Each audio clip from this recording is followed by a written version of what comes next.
Di mana titik tidak masuk akalnya? Di mana titik tidak masuk akalnya? Aksara film passwordnya. Dia nggak punya bapak ya.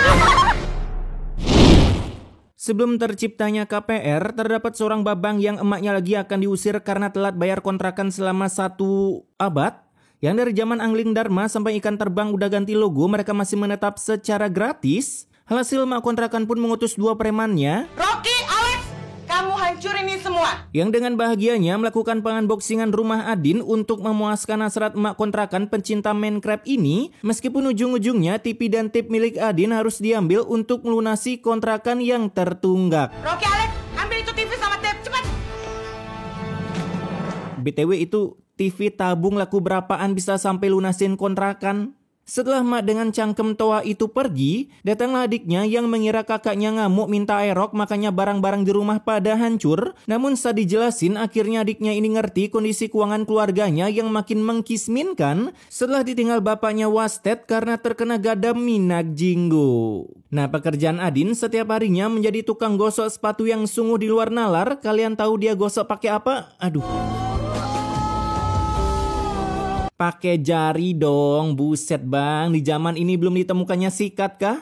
Dan selain jadi tukang semir sepatu, Adin juga membuka jasa freelance sebagai builder tukang ngurangin beban kehidupan. Pak, barangnya mau saya bawain. Itu dia. Ketika beristirahat, tiba-tiba ada seorang babang yang ternyata adalah maling AFK tepat di depan Adin. Dan saat ia tahu itu copet, Ini dompet ibu-ibu itu, balikin. Udah sini balikin. Adin pun berhasil merebut dompet seorang NPC random ini yang katanya ada kartu ATM American Express-nya. Dimana ketika saat dikembalikan bukannya dapat uang sebagai rasa terima kasih, melainkan hanya sebuah ajakan makan mie ayam di warung Pak Selamet. Nggak apa-apa sih, mayan kenyang sari bang. Di sana Adin pun bilang kalau ia butuh biaya buat bayar kontrakan selanjutnya. Sehingga mendengar itu, emak ini bukan cuma memberikan Adin mie ayam 1 porsi doang, melainkan uang 2.000 juga untuk bayar parkir. Lah, Adin kan jalan kaki. Sekarang parkir kaki bayar juga kah? Kemudian besoknya kebetulan hari Senin waktunya Adin melanjutkan sekolahnya, sementara sang emak pun menawarkan jasa ke emak-emak kontrakan yang di awal film cangkemnya seperti Toa, di mana ia menawarkan jasa bersih-bersih bebas dibayarnya berapa aja asal jangan dengan ucapan terima kasih. Hasil emak kontrakan ini pun menerima tawaran jasa dari emak Adin yang langsung dibawa ke rumahnya untuk bersih-bersih. Buset, sebawel-bawelnya emak kontrakan. Ternyata hatinya baik juga cuy. Di siang harinya saat Adin keluar sekolah, ia pun langsung menekuni job penggosok sepatu agar hitam seperti Brody. Dan ketemulah ia dengan komandan TNI yang katanya bapak ini pernah membantu Uni Soviet mengalahkan tentara Hitler dalam mimpinya. Di sana Bapak Tude yang merupakan ahli pembasokaan sangat salut melihat kerja keras Adin yang padahal masih duduk di bangku kelas 2, kebetulan kagak naik 3 kali. Tua kali anjing SMA. Lah, perasaan kemarin pakai jari gosoknya dah. Dimana karena merasa kasihan melihat Adin dengan muka-muka seperti orang sering lustrik, Bapak Tude pun membayarnya dengan harga double tanpa meminta kembalian sama sekali. Seragam idaman para mertua di zaman bahula cuy. Di sisi lain, saat hari menjelang sore, emak Adin pun lupa kalau ada job freelance builder tukang bersih-bersih di rumah tetangganya. Sampai ia pun membawa tenaga cadangan yaitu anak keduanya bernama Nana. Sementara di tempat lain saat selesai mengumpulkan pundi-pundi cuan dari hasil wajah memelasnya, kini Adin pun GB pahala, siapa tahu bisa didatangkan rejeki minimal menang giveaway Jazz No Limit karena kebetulan kemarin top up diamond pakai jasanya. Namun ternyata rejeki yang didatangkan bukan uang secara jor-joran, melainkan rejeki 1 bungkus sate yang dibawa oleh emaknya. Setelah tadi berhasil mengalihkan perhatian Kang Sati, yang lalu Nana membawa kabur satenya tanpa perlu membayar. Kayaknya ada yang enak-enak nih. Sate.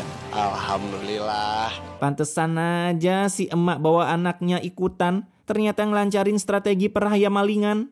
Nah, baru aja kemarin makan sate haram, datanglah para ormas yang kebetulan kagak dapat jatah parkir. Mereka malah memilih melakukan pemalakan setiap orang yang memasuki wilayahnya tanpa terkecuali. Yang gini-gini biasanya anggota pemuda penyendok rendang cuy. Bener.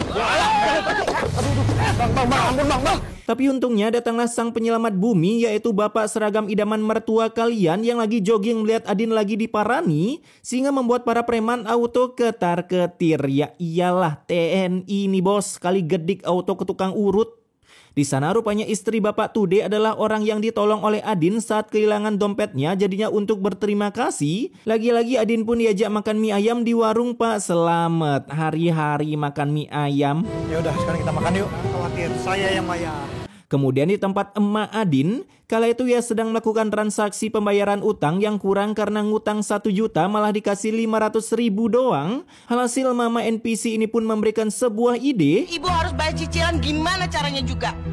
Nyuri kalau perlu. Itu dia. Tapi karena Ma Adin orangnya baik, terlihat dari outfitnya. Ingat guys, di film Ikan Terbang kalau outfit orang alim artinya baik cuy. Nggak mungkin ngelakuin hal yang jahat, beda kalau di dunia nyata. Ia pun tentunya menolak karena lebih baik mencari tambahan job daripada ngemaling. Anjas. Nah, ketika bekerja, kebetulan rumahnya sepi, baru aja gue puji. Ini Ma Adin malahan tak sesuai ekspektasi. Apa aku memang harus mencuri? Janganlah bu, buset mengotori teori gua kalau gini anjing.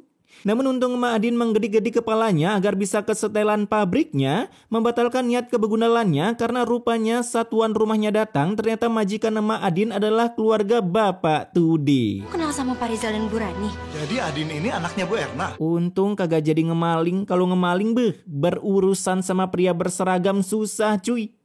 Di sana mereka pun mulai ditawari makan bersama, kebetulan lagi masak jengkol, mayan kentutnya pakai ngusir kecoa. Yang di tengah mencaplok makanan, mereka saling cerita satu sama lain awal ketemu sampai ditraktir mie ayam 2 kali. Lah, BTW itu bukannya tadi udah makan ya?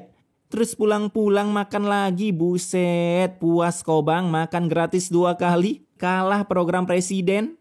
Selesai makan, saat Adin bersih-bersih meja makan, tiba-tiba emaknya pun diculik kata adiknya yang entah mau dibawa kemana. Namun dengan GG gamingnya, si Adin tahu tempat emaknya diculik. A few moments later. Kalian berdua yang udah nyulik ibu saya. Gimana ceritanya dia bisa tahu ya? Ya kali depan rumahnya ada tulisan emak Adin diculik di sini. Kala itu untuk bisa melepaskan emak Adin, si preman yang mirip Panji Petualang sewaktu belum mengenal skincare ini menyuruh Adin untuk menyiapkan uang puluhan juta jika mau emaknya dibebaskan. Namun meskipun udah sempat melawan, Saya mohon Pak, saya mohon Pak. si Adin tetap kalah power dan memilih untuk mencepukan para preman itu ke Komandan Tude.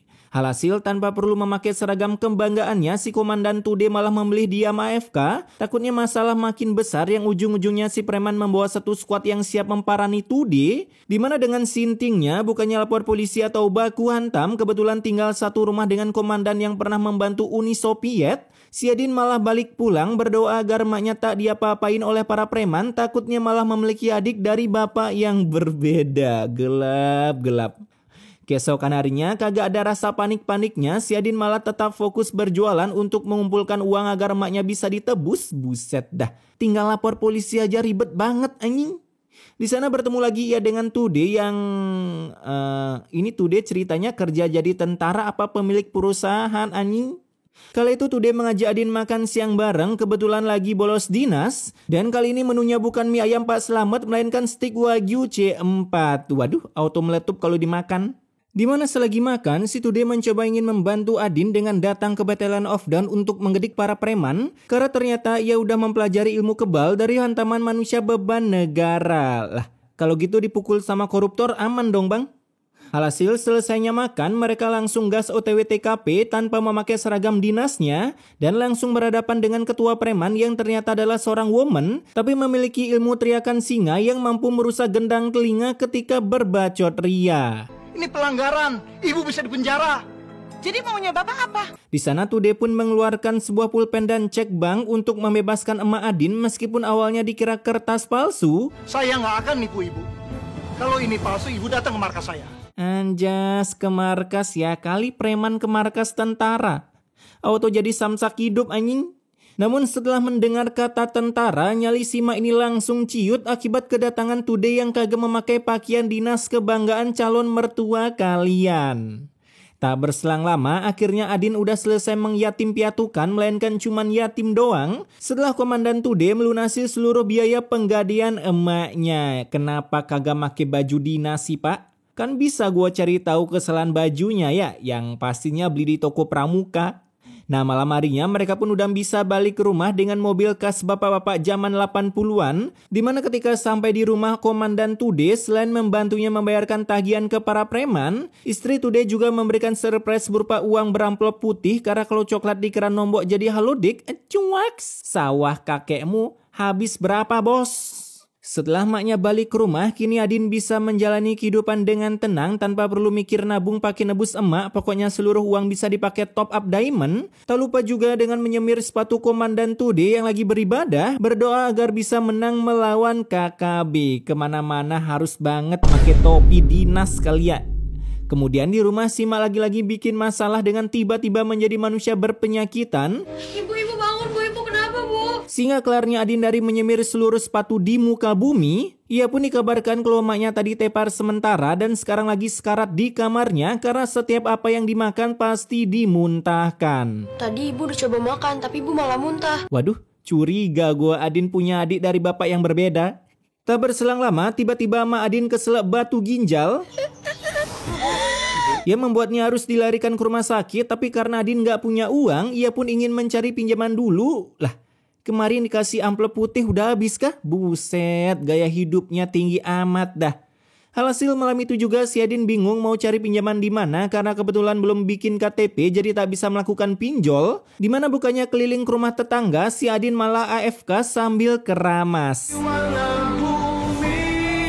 Lagi menghayal punya kekuatan musang ekor 9.